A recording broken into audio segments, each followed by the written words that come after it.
Ladies and gentlemen, welcome to another episode of the Fitness Uncovered podcast. On this episode, you will hear a lot less of us and a lot more of our first guest.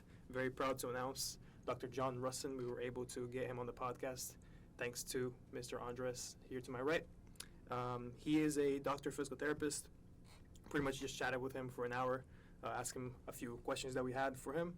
He is the creator of the Pain-Free Performance Specialist certification.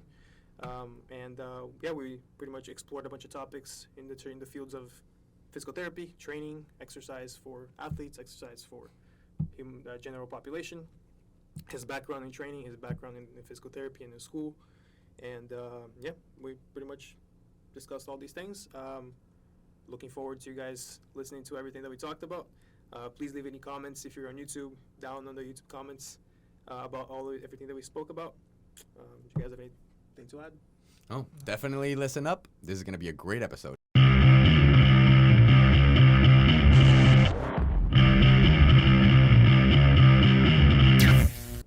All right, guys, here we are for our next episode. We have a very, very special guest today, Dr. John Rusin. He is a physical therapist, a doctor of physical therapist that has been changing the coaching and strength and conditioning industry for at least the past decade. I don't know exactly how long you've been changing it for, but you have made a huge, huge impact in this industry. And the reason that we wanted to have him on is because of the parallels that we see and some of the similarities that his approach takes towards training for optimization. So making sure that we're actually figuring out what the problems are and not just avoiding everything and never training to get stronger, correct? I want to introduce Dr. John Rusin. Gentlemen, thank you for setting this up and having me on the podcast. I appreciate it. Our pleasure, man. Our pleasure. Definitely. So, you guys want to get started? Yeah, Jose, you want to go first? Let's do it. Dr. John Rusin, first of all, I want to let you know that you're one of my role models in this industry. And I just want to thank you for coming, like Andres already alluded to. And so I can't wait to ask you all these questions and learn. Appreciate that. Yeah. So Dr. John Rusin, who have been the most influential people in your career, and why?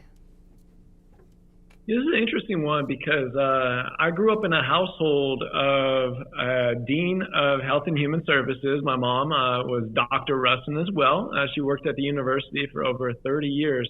And actually the university I got my doctorate at, Damon College. So, growing up with that sort of academic influence in the house was huge. And, it still impacts me today. On the opposite end of the parental spectrum, I had my dad who was also Dr. Rusin as well, which is pretty cool. He taught at the university, but he was also an athletic director in 27 different schools across the Western New York area. I'm originally from Buffalo, New York. I spent my first 24 years on earth in Buffalo, New York.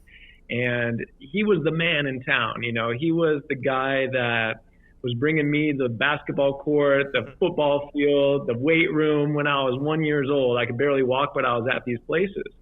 And I think that just having these deep influences in my own household, that was something that I definitely didn't realize at the time that was such an impactful thing.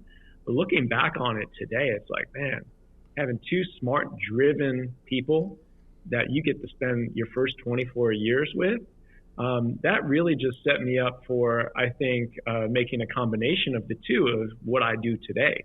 Yes, I spent a lot of time in school, highly academic, but being in sports, being in a physical culture with the influences of my dad, it's like, if you added these two things together, if you added the synergy of these two people together, I ultimately think that those are the missions that I'm living out today with my work and also with my focuses in business.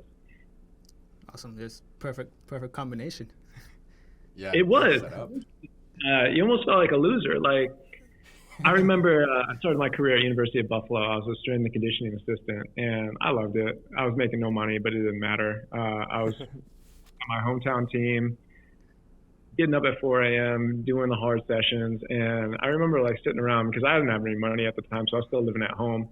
And I remember sitting around at the dinner table and it was like, all right, so you're sitting with Dr. and Dr. Rusin, and then they were never like super pushy on it, but they were like, I think they were expecting like, hey, you're a pretty smart dude. Like, why don't you continue on your education? Like, join the triad, like become the third.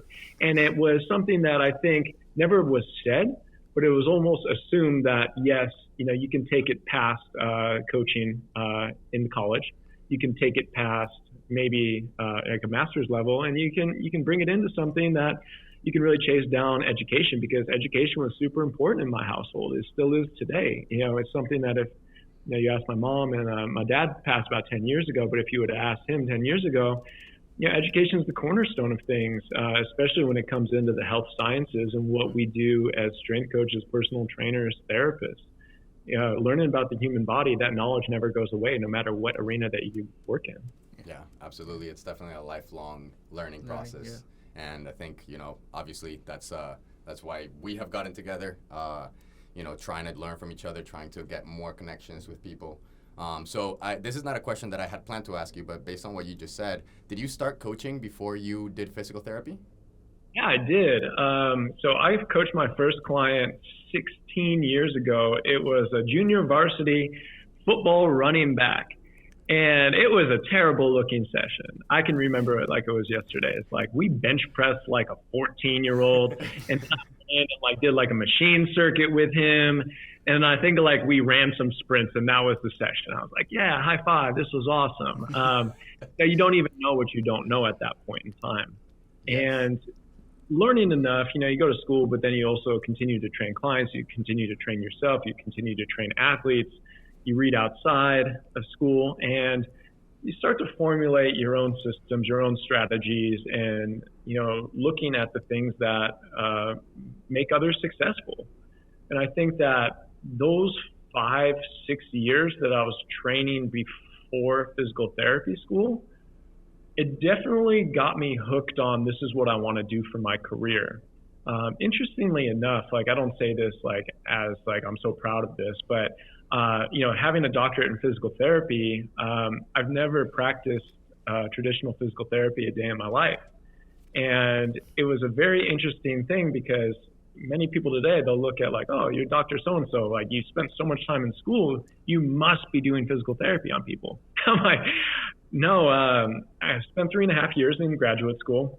And then right after graduate school, I chose to be the only graduate in that class that just got a doctorate level education to choose not to use it and to go in and continue to train athletes at that time. I moved from Buffalo, New York to San Diego, California, and that started my journey in sports performance. And I do think that having 3.5 years of maturity, having 3.5 years of doctorate level education, but also just being a little bit older, just as a human, just as a man, I was able to be a little bit more mature, where I had opportunities when they presented themselves when I moved to Southern California that I wouldn't have had at maybe age 20 or 21. And, everything happens for a reason, but I don't look at that 3.5 years as being wasted. I look at it as, a maturing factor where I worked extremely hard, persevered, went through some definite hardships, but ultimately got to the goal, which is to get to the next endeavor, get to the next phase of my professional life, and chase down something that I always knew I wanted to do, maybe with just a different skill set and maybe a different mindset coming in, doing something that was a little bit different than everyone else. That was a hard one, because common sense says like, hey, you just went to school, you should do what you went to school for.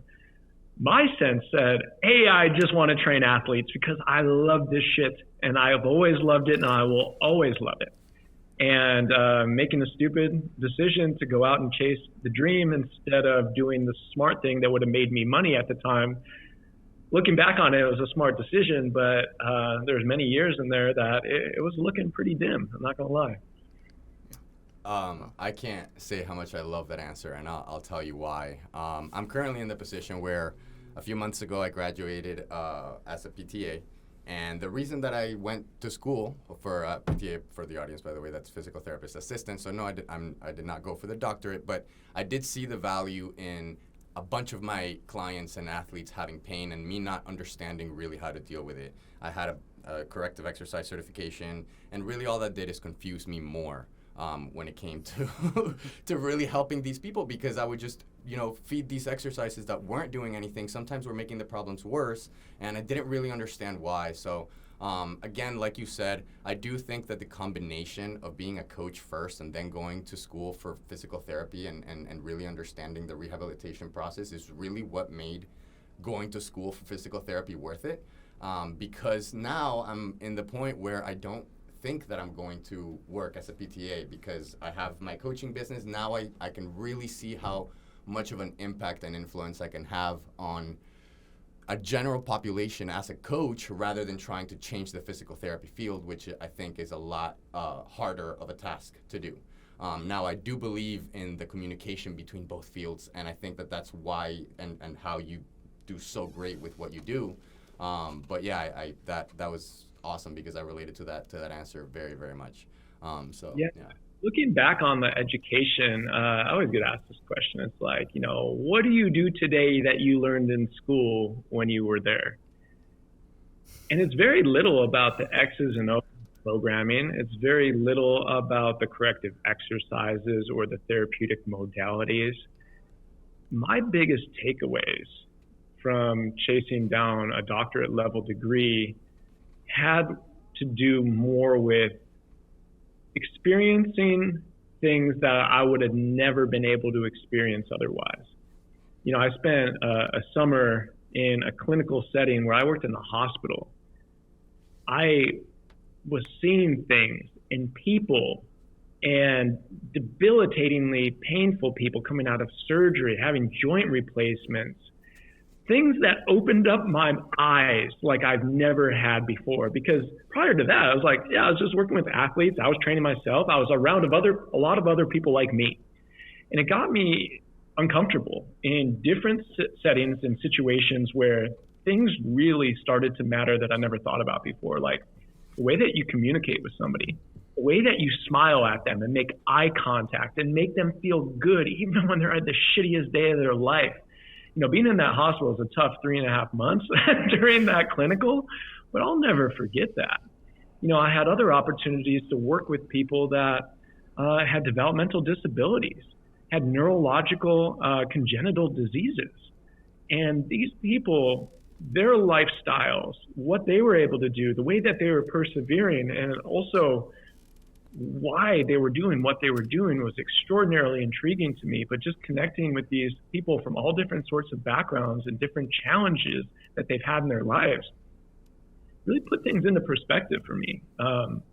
Really did. Like there was times and there's places that I was put into situations in that doctorate level education where I would come home and I would want to shed a tear or two, and I did many days. Because, man, life's hard out there for people. Life's hard out there for people. And if I can add value and I can empower somebody and help them, that's what I'm going to do.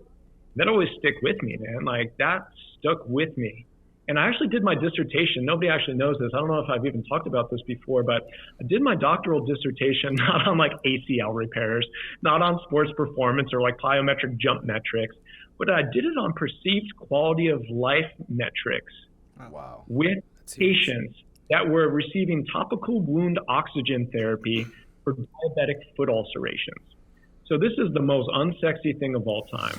So the 101 of it was people were coming in, they're at risk of losing their toes, losing their feet, losing their lower limbs because of diabetes, which is a serious, serious issue. We used this topical agent that they put it into like a hyperbaric chamber type thing, and pure oxygen was put on these wounds to try to help them. Cool, that's a therapeutic modality. But what we looked at in our research was what was the perceived quality of life difference between a therapist that simply put this machine on somebody's leg for a half hour passively versus the therapist staying and conversing for 1.5 hours with that patient while the machine was on. Unbelievable findings. The subjective quality of life, meaning that that person thought that their life quality was better. The human connection that we gained with the therapist talking for a half hour 2 times a week had a better perceived quality of life than the patient that saved their limb due to the therapy. Whoa. So people that lost their limb but had a connection with a therapist twice per week for 8 weeks thought that their life overall was better than keeping their limb. Whoa, okay. So no, I didn't have the maturity at the time to realize like how impactful this was. But man, you talk to a lot of different people. You talk to different people from different backgrounds, and you realize how powerful human connection is and how powerful the words that we say and the things that we do and the connections that we can make a difference in somebody's lives. So you take that in combination with we are physically helping these people live healthier, happier lives as well.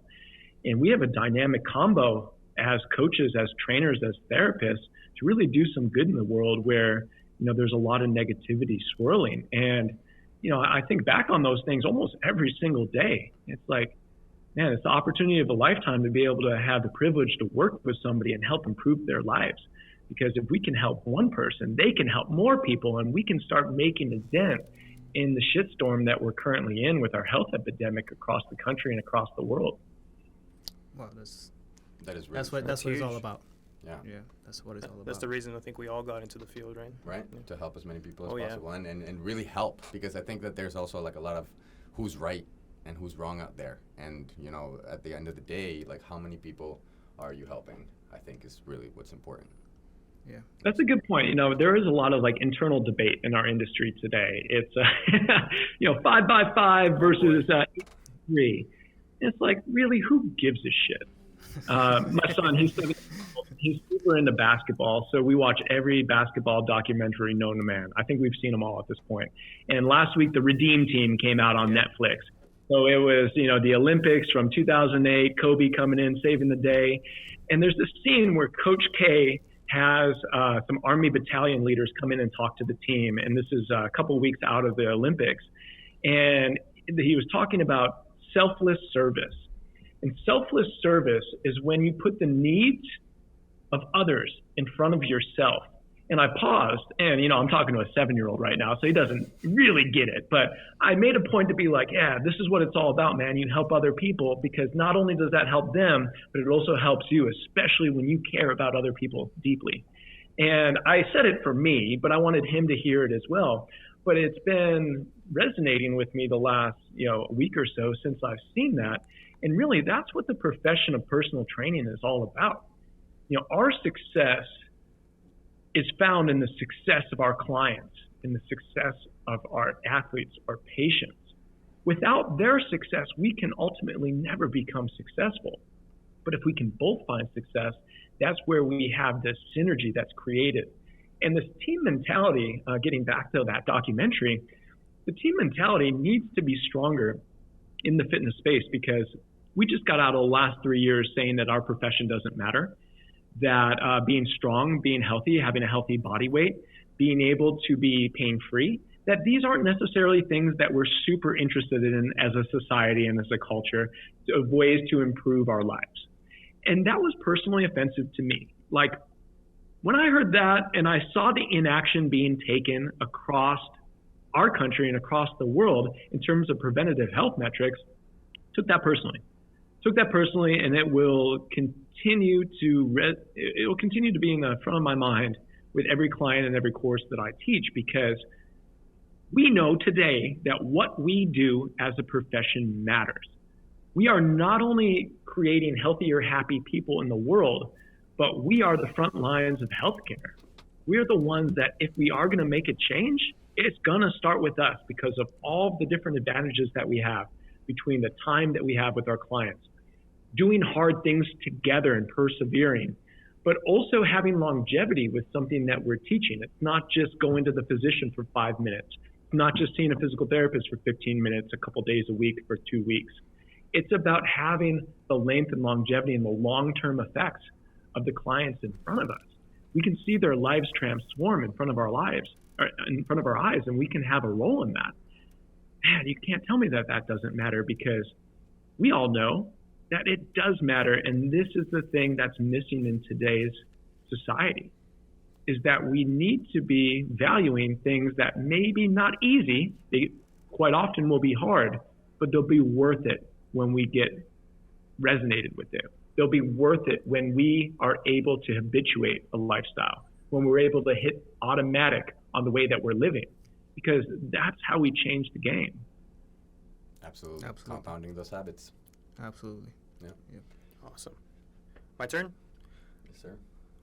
So I think I want to bring it back to the education part of it all. And if you could name one part of your entire education or of your career that was the most fundamental to the things that you used on day-to-day life and that you learned the most, which time period would that be? I would say that was a 2-year period in graduate school, human anatomy. Being able to spend countless hours, it seems like days and weeks and months, over a body and being able to have an appreciation for something deeper than what is on the skin. That's something that I look at is formed my viewpoints of human movement, the human movement system, and also biomechanics and bioanatomy more than anything ever has in the past. And this is a really funny story, but my first semester in DPT school, I was still coaching full time at the time, and I was trying to also go to full time school. Like, not the smartest idea for anyone who's trying to do that out there. That came full circle because my first anatomy test, about 6 weeks into school, we only had 2 tests the whole semester. And I got a 42% because I thought, yeah, I already know all this stuff and I'll just get by with what I know. 42%. And that was worth half of my grade for the entire semester. So I went to my professor. I'm like, hey, I'm kind of fucked here, right? Like, I need to get something percent on this next test in order to get a C to move on in the program. Because if you don't get a C, boom, you're booted. And a lot of people do get booted. You start with 80 and you graduate with maybe 60. So over the course of all of those semesters, people do fail out. It's the reality of things. And man, I had to double down. I had to double down hard because I really just wasn't prepared for that first test. And I spent the rest of that semester dialing back my coaching hours, dialing up my library hours, spending a lot of time over those essentially dead bodies. That's what a cadaver is.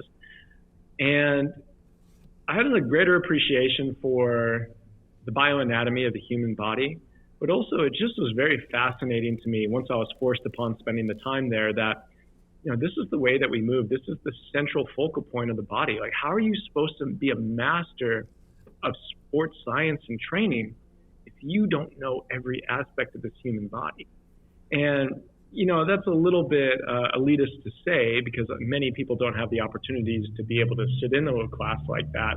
But that made a big impact on me because I made it a point to know every structure, origin, action, insertion, innervation, and I could feel this stuff and I could play around with it. And it was pretty cool to experience. At the time, I had the best lab partner in the world because like you'd have 2 students per 1 cadaver. And I had this lab partner. He ended up failing out of school that semester, but he was actually a physician assistant in Taiwan. And he didn't speak a lick of English. But this dude could carve up that cadaver like you've never seen. So our body was amazing. Like, you could see everything. Because he was just like going to work on it. It was unbelievable. And he was just like really passionate about it. And I would just sit there and study over it. So Kwam was his name. And he delivered me some really good results because his work made it to the point where I could see things that others weren't seeing. But also I was able to study while he was really just going to town with the hard work, which is really just being a carpenter of the human body, getting through some of that stuff because you do it live. And man, that really led me to wanting to learn more about the body, wanting to put the pieces together. All right, I know all the pieces, but what about the human movement system? They don't necessarily teach you a whole lot about that in school. And it was so impactful in my education that 3 years ago, I actually rented out a cadaver lab in Colorado Springs, Colorado, and I ran a certification course through the PPSC with a functional anatomy course. And the functional anatomy course was 20 hours inside a lab with 20 hand-picked PPSC coaches that wanted to experience what I experienced back in the day. And to this day, I would say that hundreds of certification courses later, that course, we ended up running it a handful more of times, but that first course in Colorado Springs, it was an eye-opener. It was life-changing for those 20 attendees that were there with me because we had a body that was beautiful and we could learn from, but also having some experts in the room to speak about the structures, but also to speak about the synergy that these structures could create. And it was cool. It was one of the coolest things that we've ever done. And we're trying to figure out ways to bring that back, because those are things that no matter what kind of profession you're in the health and fitness space, you will always have a greater appreciation for bioanatomy if you see deeper than the skin. That's awesome. That's awesome. Yeah. Thank you for sharing. That's cool. All right, I want to get into some more specific training questions, and this one that I'm going to ask is a multifaceted question, but I think that it goes together with everything that it entails, and it's the following. I think that we live in a world where we see athletes as this optimal performance type of person that, you know, that's what everybody should train to be like. But I think that most people miss that there's a lot of athletes being injured in this field, and I think there's a lot of coaches that are force-feeding specific exercises because they think that that's what athletes should be training for, and that if you're an athlete, you should be doing this exercise. And I want to know how important it is to you to have a system that has variety and understands that each athlete may be different and requires a different approach. It's pivotal. It's everything. Individualization, personalization is key. But I would say that, 20 years ago, my viewpoints are a little bit different than they are today, because many of our physical needs, whether you're an athlete or just a general fitness population person, they're very similar based on the chronic positions that we find our bodies in.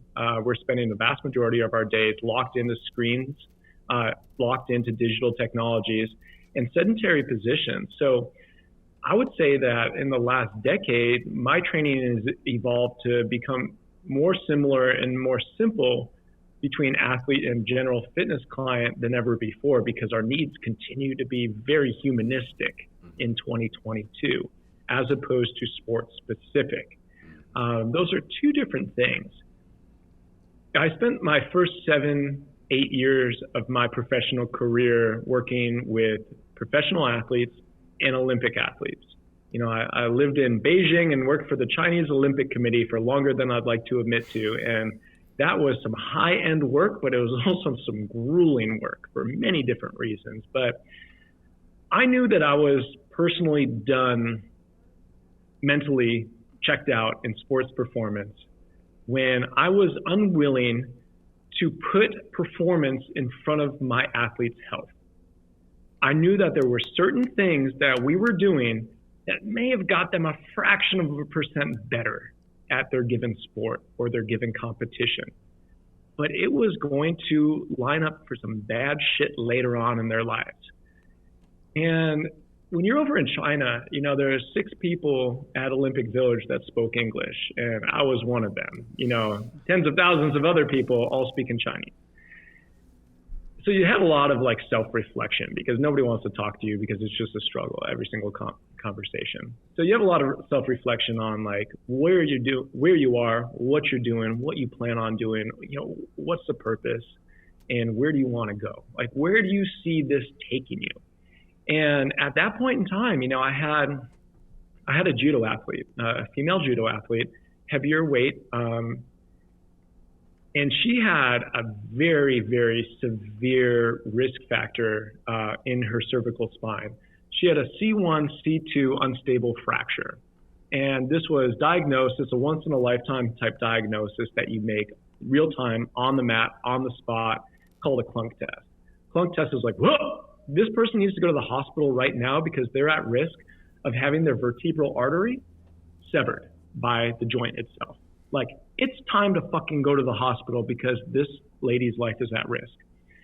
And this was actually my second last day in China. I remember having this clunk test on this specific athlete. And I remember it being so serious that I called in 2 of the other physios that were working locally. One was from Germany and one was from Australia. And I said, hey, you got to get over to the judo arena ASAP here. We got a situation. They find what I find. Boom. We're all looking at each other oh shit. So through translators, we're trying to say, hey, she needs to go to the hospital. She can't train anymore today. She needs to go to the hospital. We need to get this addressed with imaging, and then we need to stabilize this thing because she may not, this is life-threatening issue. 2 hours of translating between head coach, assistant coaches, and the medical staff. Girl ends up going back on the mat and continuing on training. We're all looking at each other. What can you say? What can you say? What can you do? And that was my last day. That was my last day. I ended up, hey, I can't do this anymore. I appreciate the opportunity. This has been amazing. Appreciate you as a country, as an association, bringing me in, but I'm going home. Like, I got to go home after this.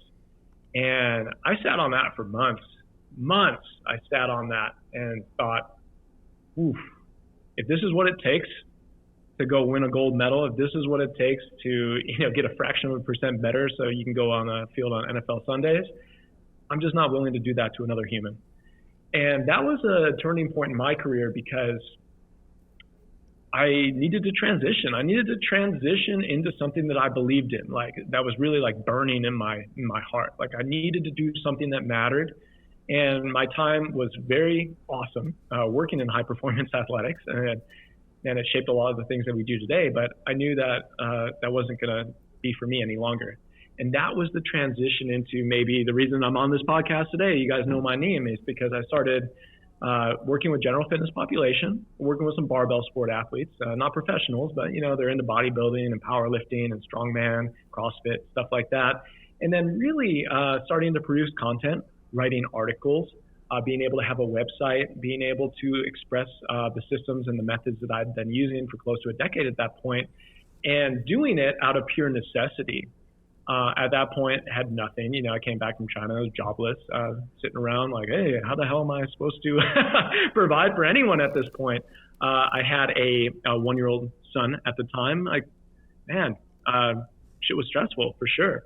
But I believed in this health-based model that put health and performance together, not performance in front of health, and also not health in front of performance. So how do we blend these two things together, and how do we help people that are really the ones in most need? The ones that are the average person coming to work with a trainer or a coach that need to lose those weight, need to get their shoulders or their lower backs healthy. They need to physically feel empowered so they can go out and live a better life across any spectrum of their life. And that's been ever since the mission that I've been on, the goals that I've been chasing down. It's the mission statement for the Pain-Free Performance Specialist certification. And it's a key tenet that I live my entire life by right now. It's health and performance go together, not one in front of the other. And I think that premise itself, especially when I started writing and speaking and doing all this other stuff, it was novel because we've been told the opposite for a long time, that we have to sacrifice one for the other. What if it didn't have to be that way? And I think that really resonated with a lot of people. Finding balance. Right. Yeah. That's what the last sentence that you said, Dr. Rusin, was something I was going to ask you is how do we combine both performance and health together? And how were you able to come up with your system to blend these two things and make it make sense for everyone to benefit?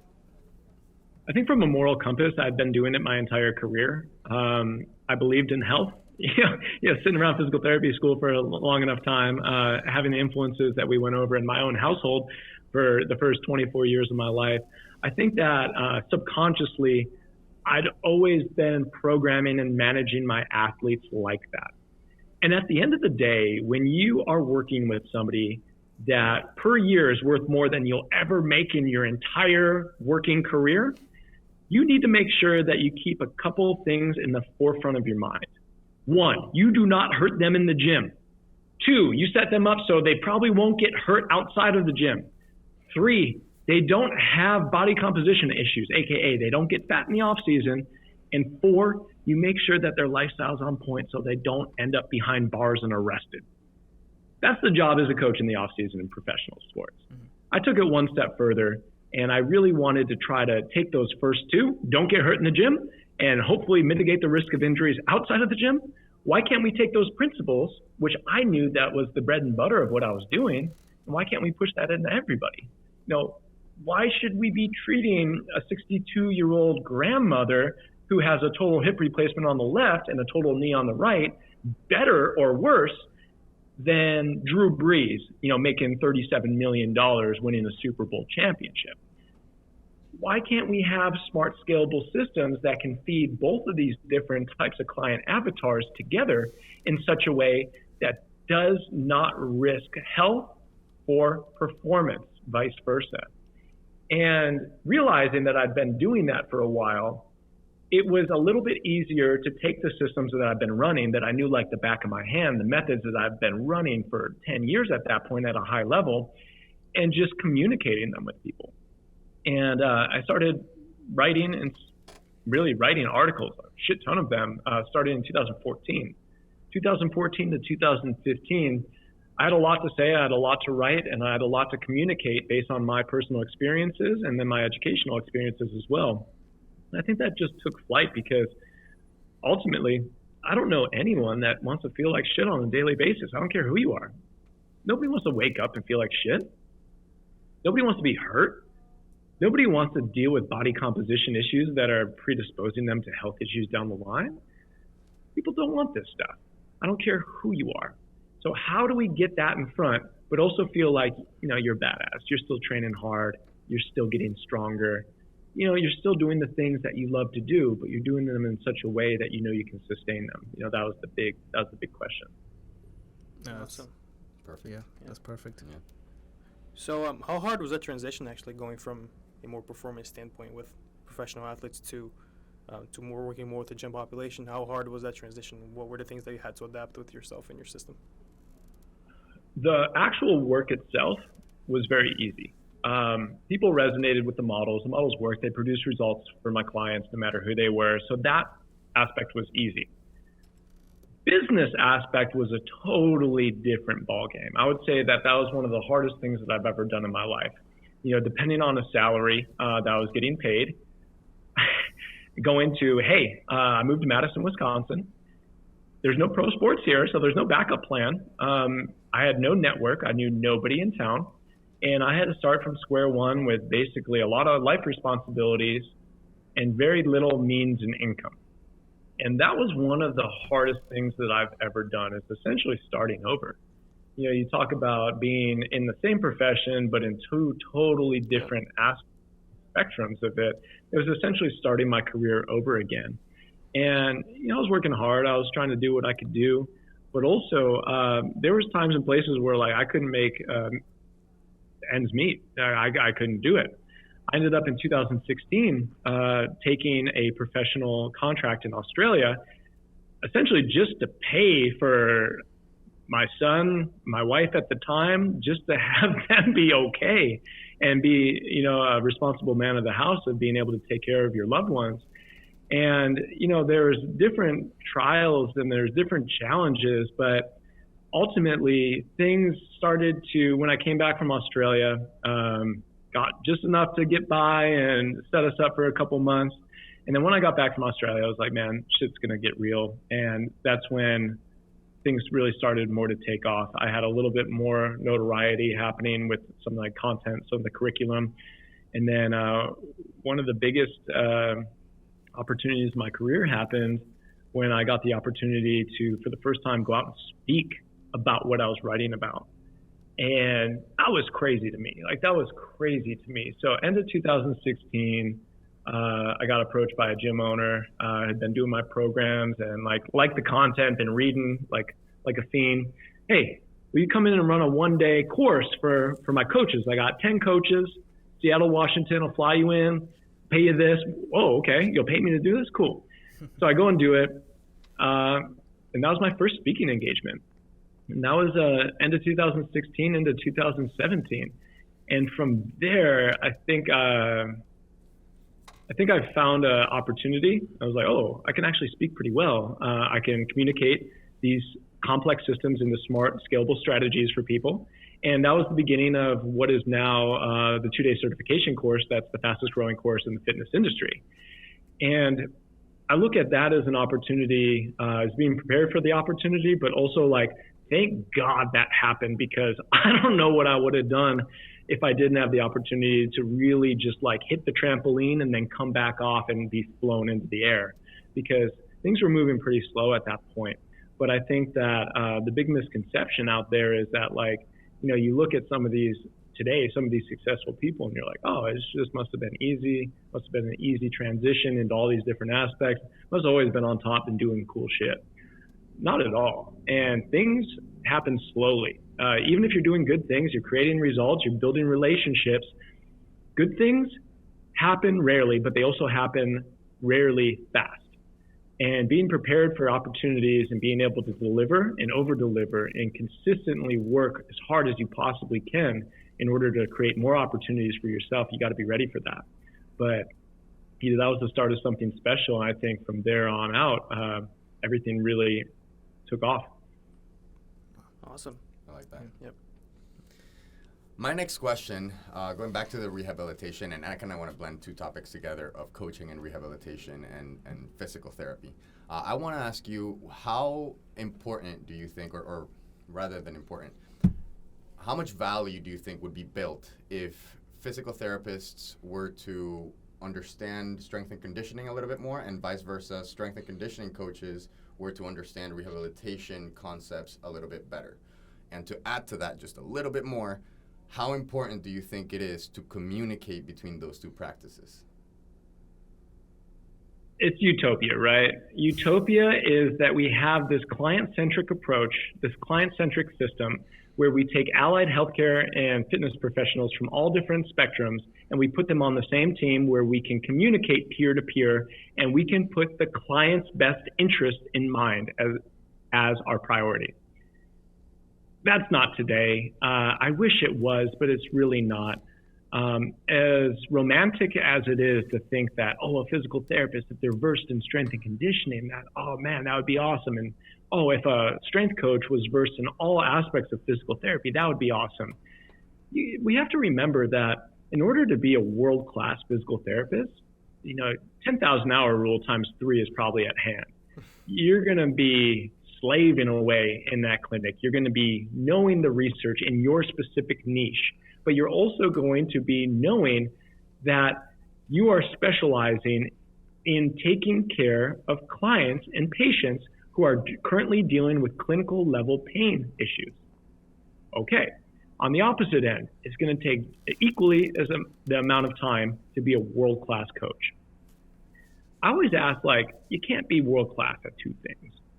You think about the examples of somebody being world-class at two things.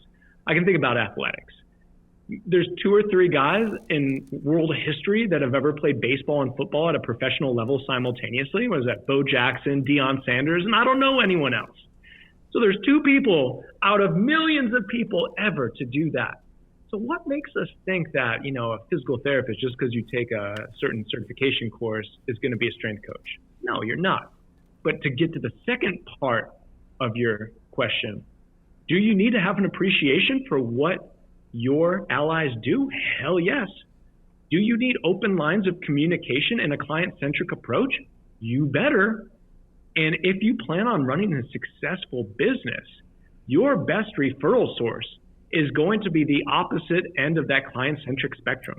If you're a coach, you better put your body on the table of your local physical therapist who you know is lights out, and you better experience and show them respect with your own body so when they discharge their patients, they become clients of yours. On the opposite end of that spectrum, you're a physical therapist, you better hire a personal trainer. Straight up. Hire a personal trainer, hire a coach, be part of that gym's community, and I guarantee you that gym will keep you extraordinarily busy with direct referrals of the type of patients that you really want to work with. And this is a two-way street. It's not one better than the other. It's not a competition. Ultimately, we need to start working together.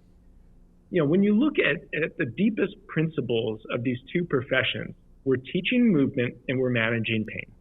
These are 2 highly subjective areas, and we're creating synergy with them. We're doing it at different lenses and at different stages of a recovery process, different stages of a pain source process. But essentially, we're working with similar types of client and patient avatars, just at different times in their journey. If we could have a better appreciation for that, I think the professions would be far better off. But that's not today. Today is every physical therapist wants to act like they're a coach, and every coach wants to act like they're a damn doctor. Be the best at what you do, period. Yeah. Because I think that we all have very unique value adds to our clients in front of us. And this competition, I think it has been getting better, but I do think that we need to put aside the competition and look at, hey, our society has never been in more pain before. Our society has never been fatter than today. And really, we're dealing with a lot of mental and physical health issues that we can't believe the statistics on. Like, if you believe in moving your body, you're on my team. And let's band together and let's figure out a way to move forward and try to get some mainstream information into the masses to try to make some good change and try to reverse some of the shitstorms that we're currently dealing with. Yeah. Agreed. Absolutely. Agreed with everything you said, Coach. I want to move on to more of like the intricacies of your programs and how you put together your training for your clients. And so I wanted to start off with your 6-phase dynamic warm-up. How did you come up with the system for your clients and obviously for yourself? Yeah, well, I've been using the components of the 6-phase dynamic warm-up sequence my entire career. So for those who aren't familiar with it, in a 10-minute process, we prepare our clients and our athletes for training. Foam rolling, first. Stretching, second. Corrective exercise, third. Activation, fourth. Foundational movement pattern prep, fifth. And central nervous system activation, sixth. So that's a lot of different stuff, but over the years, I've fine-tuned it to the point where we've created this step-by-step approach based on 2 different principles. The principle of sympathetic drive, going from parasympathetic and foam rolling all the way up into highly sympathetic and CNS prep, but also in overall preparation and weak link step-by-step approaching. So you take something like foam rolling, boom, let's increase tissue temperature locally with a tool. Then boom, let's stretch the tissue. Now that we stretch the tissue, let's follow that up with some brain gains and solidify the range of motion that we just gained. And then let's really lock it in with activating around that newfound range of motion. Now that we have that isolated range of motion, let's lock it into the movement pattern that we want to translate it into. And you know what? From there, let's work on performance of some sort of twitchy-based plyometric drill that will really just amplify our efforts and prepare us for performance. So it just made sense to move it that way. I've seen many different structures in my time that have different components or have similar components that are less complete than the 6-phase. But in my experience, I'm highly biased, this is mine, but in my opinion, this is the simplest and most effective on-ramping of physical preparation that there is in the industry today. We see coaches from all different sides of the industry being able to utilize this with athletes, with return to train clients, physical therapy patients, and it seems to be effective due to the whole being greater than the sum of its parts. The system is the strategy. And I think the system of the 6-phase warm-up, all the components creating synergy together, that's really what amplifies our 10-minute efforts there. Interesting. No, because I've seen your programs and I really like how it's all laid out. How you spoke about the dynamic the six dynamic phases, and then also moving on to doing the performance stuff like strength work, and then moving to hypertrophy, and then moving to metabolic conditioning. And so I love how you laid out all your programs because it completes everything that a person needs in order to, like you said, have performance and have health at the same time. Yeah. Fills all the buckets. Fills all the buckets, yeah, that's right. That basic approach, I call it the multimodalic method. Multimodalic method for health and performance. And trying to co-manage all the different physical characteristics together in one sequential and synergistic program, that's a tough thing to do as a coach, to put these together, but it can be a simple process, and that's also what we teach in the PPSC. We want to be co-managing power, strength, hypertrophy, conditioning, and also elements of mobility and movement quality all simultaneously. If we can do that, we may be moving strength alone up a little bit slower in a progression scale. We may be moving power a little bit slower up in a progression scale, but we're moving all the physical characteristics in the positive direction. When the goal is to be training to not only improve your lifespan, but improve your quality of life throughout that lifespan, it comes down to the person that can stay consistent and work hard the longest without getting hurt or without burning out will eventually become the strongest and the healthiest. It's as simple as that. Many times we're so short-sighted. It's like, man, I want to put my 20 pounds on my bench in 3 to 4 week specialty program. It's like, fuck that. Like, that really make your life better. Like, cool, like your biceps look cool going out on a Friday night, but like, I'm all for aesthetics and looking like you actually lift, like that's important too. But, why don't we manage all these different physical characteristics together? Because then we can reduce injury rates and burnout. We can also reduce staleness. Staleness in a program kind of sucks. It's like doing 5x5 for every exercise for the next 10 months. Like that sucks. Like you mentally want to kill yourself when you go into the gym. It's like, if you're not excited to go into the gym, if you don't have some sort of novel stimulus that's coming in and challenging you, but also making you feel successful and empowered, then most likely you need to re-look at what you're doing in the gym. And this approach allows a minimal effective dose being the principle at hand. We give just enough of everything so we can move everything forward simultaneously. We move that needle up and we keep the momentum going. That snowball effect becomes big if we stay on the path. I want to interject because I know you want to ask something, but because we've talked about this on this podcast before, that sentence that you just used, a minimal effective dose, and I want for our audience, I want to hear your take on why using that type of approach of having that minimal effective dose is better than just, as most people when they go to the gym, just trying to hit every session 100% as much as they can, as much volume, as much intensity, etc. Yeah, well, having an appreciation for, you don't get better in the workout itself, or you don't get better in the gym. You get better from what's recoverable from a training stimulus that was elicited in the gym. And many times we have training stimuli that are okay, and then our lifestyle just pigeonholes us. We don't sleep, we eat like shit, we're super stressed out, and all of a sudden you're not recoverable any longer. So minimal effective dose-based programming means that you are going to program based on all of the lifestyle factors at hand, but also the law of diminishing returns. Is it really worth it to get a fraction of a percent better, like some of my athletes previously, at risk of, not being able to recover and putting yourself at a predisposed risk for injury? No, I don't think it is.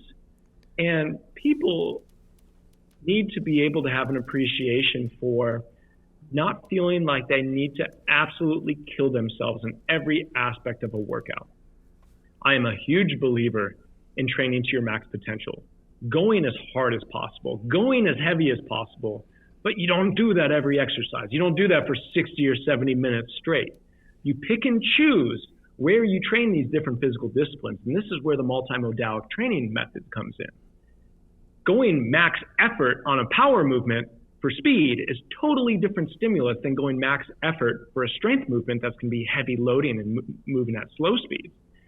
Training at your most intense to try to build muscle and get a nasty pump on a back exercise is a totally different stimulus than pushing the sled continuously for 2 straight minutes. So you can put in the effort at high levels, but your body is going to react differently based on the stimulus being a different goal. And that goal has to come with identifying the physical characteristics, the why behind the exercise that you're doing, and training that appropriately at the highest level. If you can do that, a little bit goes a long, long way. You think about for training power, speed and power, maybe like 25 reps is a shit ton of reps. You don't have to do 100 reps. 100 reps can get you worse. 25 is going to get you results. 5 is not going to be enough. So you try to find the minimal effective dose where you're getting results, you're guaranteeing those results that are recoverable, that you can get better from, and you can take one step forward at a time for each of those physical characteristics. When we try to jump the flight of stairs, we end up falling on our ass. When we fall on our ass, that means that we are dealing with pain, chronic pain, acute injuries, and mental and physical burnout. That's the thing that is really leading us to piss poor results overall in our fitness industry today. Yeah. Totally. I think the industry is actually going in the trend the opposite of that. I think we're becoming more hyper specific on one thing, and people are going more and more maximal effort on that one specific thing that they train. That's something I try to always stress a lot when I talk to my clients or people that come ask me questions. Is you should be training multiple things at once because you're always as strong as your weakest link, right? And so I guess my question following up to that for you is, how difficult has it been to communicate that, and what has been your approach to communicate that to your clients, but also to the industry? People feel good training on it. People feel good. They feel like they kicked their ass that day, but they also feel good almost like 2 to 3 minutes after their training session. We're like, feeling good. Like, you want your to leave feeling good. Like, if they leave with a stick up their ass, like, you know that you didn't do very good for them that day. So selling it to clients that are experiencing it in the real time, your results will speak volumes. Communicating it to the industry, we have great success doing it because we are live living testaments of that this model works, and it works at large scale. So, but going back to what you said that, the industry is moving in the opposite direction, I would 100% agree. Why is it moving? Why do we perceive that it's moving in the opposite direction towards specialty? Because of social media, because of the influences of social media marketers and influencers. In order to get a polarizing, a big, huge following, you have to do one of two things. You have to, one, be an absolute fucking freak show. Absolute fucking freak shows in the fitness industry is somebody squatting 1,100 pounds with blood coming out of their nose. Or something that is the craziest thing you've ever seen. 2 guys sprinting on treadmills simultaneously while doing med ball throws, and some dude doing a handstand push-up on the back of the treadmill. I saw that one yesterday. It's like, holy shit, freak show. That's fucking unbelievable. But, like, what does this do for me? On the opposite end of the freak show, you have the sex spectrum. You are going to be selling your bare naked fucking brown booty-licious ass and hoping that enough dudes click on that shit so you get your following up, and then you can sell fit tea for fat loss. Nice. Those are the two ends of the spectrum. So in order to be the freak show, you better be specializing in whatever the fuck your freak show is. You better be specializing in being the craziest power lifter possible, or the craziest mobility person that can put their leg behind their head in weird positions, showing their genitalia. Like, you need to do different things in order to get responses in social media today. So again, Instagram's not reality. Real life is reality. And we see that in real life, and the coaches that come into the PPSC, they're not like impressed by Instagram. They're real people like you guys. They're like, man, we have clients, we've seen results. Like, we want to live better lives for health and performance. And it's almost like the anti-Instagram age is coming through. And that's kind of where we live. It's like, if Instagram went off tomorrow, we'd be just fine. But being able to communicate education and being able to communicate real life training value adds to people, that's my specialty. And I think that it does resonate with a lot of coaches that simply want to cut the BS. They're sick of scrolling their feed, people giving personal training and coaching and the fitness industry a bad name. They're moving away from that model, even if they are clicking on those asses, even if they are gawking at the next freak show that is in the powerlifting rack. Like, just because you're a consumer of one thing doesn't mean that you necessarily believe in it. And I also believe that clicks don't necessarily lead to long-term development of your business or your vocational practice. So these are two totally different things. But just when we think that everyone's niching off, the sexiest, most polarizing things are shown to be niching off. I do see that health is going to be the future of the fitness industry with real coaches that are working with real clients. Awesome. Love that. That was a great answer. That's a really great answer. Definitely something we can all take, Absolutely. into practice for ourselves. Yeah. So actually, going off of what we just talked about,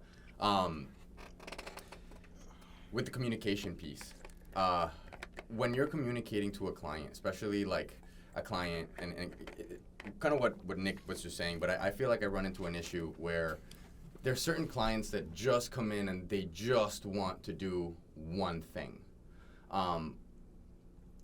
how do you deal in that situation where they're just like, I just want to deadlift, I just want to squat, I just want to do this, but you know that they would benefit from something else?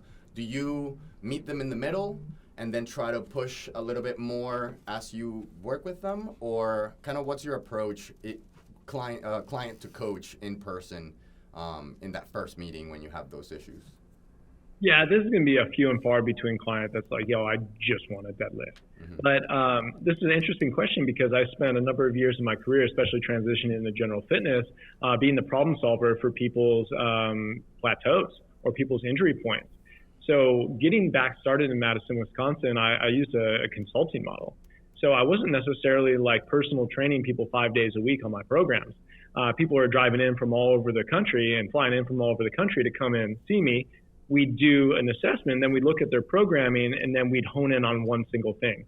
And many of these people were powerlifters that were coming in with injury problems or plateau problems. And we would deep dive in for hours at end on a deadlift. And that was cool, but that wasn't necessarily personal training. I would more consider it like specialty consulting. And it was very niche for me because of my background that people were coming in to do that with me. So that's definitely not going to be your average client coming in. But we also have the average client coming in that they see something that resonates with them. Hey, I want to do this. Lately, it's been like, hey, I really like this kettlebell thing. Like, it's cool because they see people flipping it around on Instagram. It looks sexy as hell. Like, it looks fun. So kettlebells have been a big thing for us. And then continuously, powerlifting seems to be a thing that looks hardcore. And it looks like it's hard, and people that are sadists want to come in and they want to make sure that they do something like that. And I am never one to say, don't do this. I say, do this, and we're going to do this other stuff. And I frame it in such a way that this is going to build towards what you're interested in. Mm-hmm. Hey, you can't just train the deadlift because that's a hinge pattern, but see this fucking t-shirt on my back? It has squat, hinge, lunge, push, pull, carry. So we need to train these other 5, and we're also going to rotate because that in turn is going to build your primary goal, which is deadlifting. You know, there's always different ways to frame it.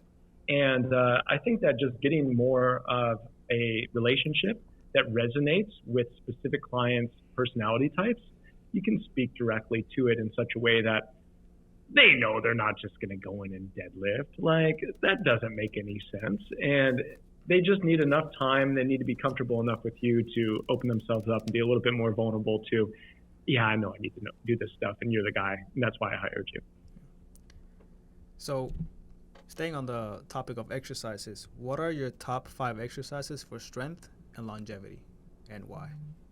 Oh, that's a good question. I just made a post about this a couple months ago, but this is going to be a little bit different for everyone, but there are certain exercises I think everyone can be able to do. Base pull is definitely one of them. For shoulder health and performance, base pulls multiple times a week, if not every single day, is going to be huge. Being able to do hinge-based movement. Trap bar deadlift is highly accessible for many, many different people from different demographics. It is one of the best pain-free lifts out there, and it has a huge amount of load capacity that can be highly beneficial for people across the board between strength, power, performance, and building muscle mass. Being able to do the goblet squat is another full body movement pattern that predisposes the squat pattern specifically, and is one that shows mobility, stability, strength, and the ability to hopefully build muscle through it all simultaneously. Push-ups and pull-ups are going to be my 4th and 5th there, because those are going to be very shoulder friendly. They're going to be very core centric, and they also have a very nice trajectory of training effect that can go across the board in a full body effect. So there's many different ones, but I could make a badass program, which I actually did, based on these metrics. And it's amazing how, if you cut the dogma of what you think you need to be doing and what you can do proficiently to the point where you can push the limits on it, the exercises become trivial, and being able to access these different positions and train them in a bunch of different ways becomes the key focus, which is super cool. That's awesome. That's a great answer. I love that answer as well. And I just want to stay on the face pulls, because that was really interesting that you said that you can do face pulls every single day. When performing the face pulls, you're talking about just getting a few reps in every single day, like close to failure, not close to failure at all? How many multiple sets should you do? Should you do it with a band, cable? It doesn't matter. Yeah, so I'd say that I would be cycling it. So if it's in an actual structured training session of the day, that would be best utilized in like an 8 to maybe 15 rep scheme where strength or lower end hypertrophy is the goal there. So you can use a little bit more loading. The cable is going to be preferred there because most likely on the opposite end, if you're on a non-training day, or maybe you're just at work trying to get your posture on point, the band is a super simple tool, a couple dollars per band, and you can do it anywhere. And being able to chase higher reps with that, 30 to 50 reps per set at that time, that can really clean it up. When you think about metabolic stress being the goal of an exercise like a banded face pull for 50 reps, you're not going to get super sore off of that. It's going to feel like it pumps the muscles up, but it's going to have very low mechanical tension. Mechanical tension seems to be the thing that causes delayed onset muscle soreness. And delayed onset muscle soreness, there's a couple different mechanisms for eliciting that, but as long as we can keep the effort high, the rep scheme high, and then utilizing lower end loads or even accommodating resistance-based loads like bands, we can start pushing things in on a daily basis that can help us. And it does go against like training principles, like don't train the same thing every day or you can't recover from it. There's certain caveats to that principle. Oh, awesome. Excellent. That's really cool. Yeah. Excellent. Interesting. Okay. You guys should go ahead, Andres. All right, I actually do have a question. I'm interested to know, especially because I know that Nick and Jose have trained a lot of powerlifters, and in the powerlifting community, bilateral movements are very biased. So I wanted to know your take on the value, the importance, and how you should program unilateral training into your training program if you're a powerlifter or if you're just an everyday person. Unilateral-based movements should be a prerequisite to bilateral movements. And there is a time and place to train all of it. Bilateral and unilateral, that will create a larger, more broad human movement spectrum that will translate into better health and function overall. But we need to be taking into account that the barbell, especially the big 3 barbell lifts, the squat, the bench, and the deadlift are not mandatory to get bigger, to get stronger, or to be more badass. Like, just because you do those doesn't make you awesome. It's for the right place at the right time with the right client, with the right goal set and the right skill set. And I look at the barbell squat, bench, deadlift as some of the highest level motor tasks plus highest end load capacity that we have out of any exercises in our movement library. And that's to be taken with a lot of responsibility. Simply put, there's people that should not be barbell squatting, benching, or deadlifting.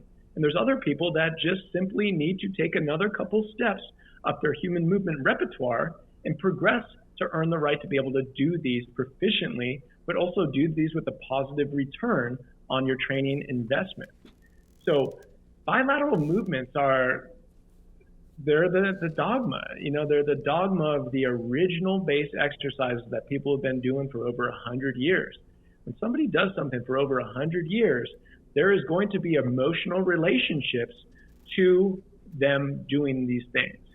And if you cut out the dogma from things, I would say that there would be a lot less traditional lifting in the gym. And there would be a lot more functional based training in the gym if the only goal was to perform your best and to also feel your best and set yourself up for health and longevity. When you figure out that exercises are a dime a dozen, and there's many different ways to get to the end goal at hand, then you become a very, very effective coach. Because having one tool in your tool belt and giving it to everyone, no matter their goal, that's what a hobbyist does. That's what a non-professional trainer does. And we need to be able to avoid that, but also appreciate that if this is within somebody's skill set and it's within their want set, then there's nothing wrong with any exercise out there. It's all relative to the skill, to the capacity, and the readiness in order to actually execute it without it looking like absolute dog shit. I have a question. If you were to pinpoint one aspect or one modality of training that's missing in most programs or most people's training out there, what would you say it is? For people that are already training or people that are not training? People that are already training or that recently started training. Okay, so for people that are already training, I think that training power and performance is going to be oftentimes overlooked. Many people that are training, they train at the same speeds, at the same weight, they kind of move slowly, and they never have anything that even resembles something that looks powerful, synergistic, smooth, and athletic. I think that, calling it athletic training or having something that is moving more ballistically, that has a full body global intent behind it and moving fast speeds with low weights, that is a training modality that is hugely missed. And we're seeing this, especially with extended age populations. The first physical characteristic that will deteriorate due to disuse or due to less capacity of motor learning is power. Everyone's so focused on, I think we're focused on getting strong, like, okay, cool, get strong. Oh yeah, build some muscle. Yeah, we're focusing on that. What about building power so we can actually move like an agile athlete? What if we can actually potentiate our strength and our muscle gains based off of that? I think that is many times the missing link. And the reason that I also say that as well is anytime on Instagram, you gotta love Instagram, you learn a lot about society on one post. Anytime that I move ballistically, I'll be doing like a landmine pull to press combo. And it will have like 10 or 20 pounds out on the barbell. I'll be moving the landmine. It'll be like rapid fast. Or I'll be doing dynamic effort bench press with bands on. It'll be boom, boom, boom, boom, like very speedy. People go, oh, this is not going to build muscle. Yeah, no fucking shit, it's not going to build muscle. That's not the goal for it. We're training power right now. And people have no idea. They think lifting weights is lifting weights. It's all the same. But when we figure out that we can train these different physical disciplines, even with the same exercises and different executional schemes, I think it becomes a lot more effective. But if you want to do like a social experiment on anything that you're doing, just put it on Instagram. You're going to learn a lot about it. We've been doing that a lot lately. Yeah. Last question that I have, and it's based off of what you just answered. Correct me if I'm wrong, but most and a lot of injuries happen quickly. So I also think a benefit to training, like you're talking about performance, training at higher speeds, will prepare tissues for absorbing forces at higher speeds, therefore maybe mitigating some of those injury risks that come along with, falling over, jumping out of your car, whatever the case may be. Oh, yeah, you're spot on. And an argument could be made to having the most risk of injury to be in rapid, forced, eccentric moments happening at muscular length. So rapid meaning that it happens fast, force means that you don't have stability, eccentric means that the muscles are lengthening and are put into a range of motion that is most likely novel to you because you haven't explored it in the past. All those things happen at once, you're going to be more likely to be hurt than not. It doesn't mean that it's inherently dangerous to do any of this stuff, but you also have to think about just the principle of being prepared for the task at hand. Something that you're not prepared for or is novel to you, with the addition of load or speed, is going to be more dangerous than not. Awesome. Seems like a common theme. Yeah. Very much so. So in your opinion, what is the best way for someone to start improving their mobility? Do the 6-phase dynamic warm-up sequence, and from there, I truly am not a huge believer in having these big mobility practices in order to unlock. The only people that I see with big mobility practices are the ones that are doing the freak show online. They're doing like, hey, see what I can do. I'm already unbelievably awesome like Gumby, and I'm going to take it even further. Those are the people doing 2 hours of stretching a day and doing these end range joint mobilizations and all this shit. Average people, we just need to be able to move well enough and consistently enough to lock in these ranges. So I believe that full range of motion strength training is going to be the most effective method, but potentiating that with a little bit of the soft tissue work, a little bit of stretching, a little bit of corrective exercise, that can potentiate the range of motion that's usable and accessible in the actual training session itself, and then being able to consistently load all foundational movement patterns at authentic end ranges, that will really lock it in and it will extend over time. For our really like tight clients, maybe 5 to 10 minutes of a soft tissue and specific stretching practice every night on a foam roller in front of Netflix, that may be a prescription, but it's maybe 1 out of every 10 clients that needs to do anything extra than actually train intelligently plus the 6-phase warm-up. Excellent. Awesome. I'm out of questions, and I don't know how much time we want to take out of your day. Do you guys have anything else to add? I'm good to tap out. If you guys Excellent. That was so much information that we definitely I'm going to watch this over like 6 times just to digest all of it. Thank you so much for your time, Doctor. And I hope that this is just the beginning of networking that we're building. We're trying to get more people here. We're trying to get more content out, which I know that you are very familiar with. You put out so much free content, and I appreciate that very much because I've been following you for at least 5 years, and I've learned so much from all of this content that you're putting out. And for our audience, it is free content. So if you go to his page, you will literally find tons and tons and tons of more information about the subjects that we talked about here today. So you should definitely check out his page on Instagram. If you want to go ahead and give them your handle or anything else. Yeah, at Dr. John Rusin, DrJohnRusin, on Instagram, on Facebook as well, same exact thing. And then website is drjohnrusin.com. Thank you so much, Dr. John Rusin. Thank you very much. Thanks for having me, guys. Appreciate it. Thank you. Appreciate it.